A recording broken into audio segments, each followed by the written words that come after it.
民國77年開始，由台南市政府委託秀傳醫療社團法人所經營的台南市立病院，也是台灣頭一間公辦民營的病院。當年 ROT 的修例，嘛正做台南市政府甲民間合作，推動醫療建設的重要里程碑。如今契約將佇116年屆滿，雙方佇12月29以 BOT 的模式，由衛生局長李翠鳳甲秀傳醫療社團法人董事長黃樹維正式簽約，市長黃偉哲嘛親臨見證，強調這不只是契約的延伸，更是對市民健康的承諾。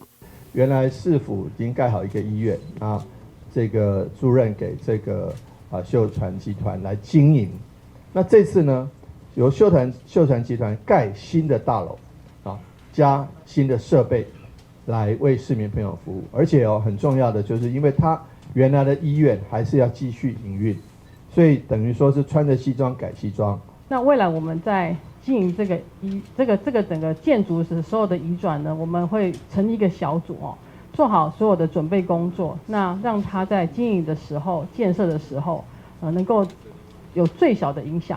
那我們的醫療一直維持我們原來的優質的服務團隊。會中秀傳都來宣布引進民間投資超過76億來建設腫瘤大樓以及現代化醫療設施以外，現任院長蔡良敏嘛以全校區的立體動畫，強調量體更新和擴大影響醫療照護環境。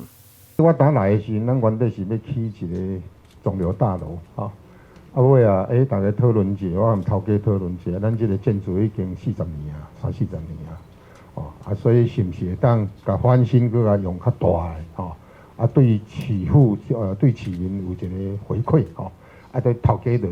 首肯答應的，所以咱就行到這個案，行到安尼我所以這也真感動啦間上大挑戰被市長形容為穿西裝改西裝，因為佇長達10點半的興建期間，需要醫療服務完全無中斷，來完成整體太古換新，展開為期50天的全新營運。台南新聞軍籍採訪報道。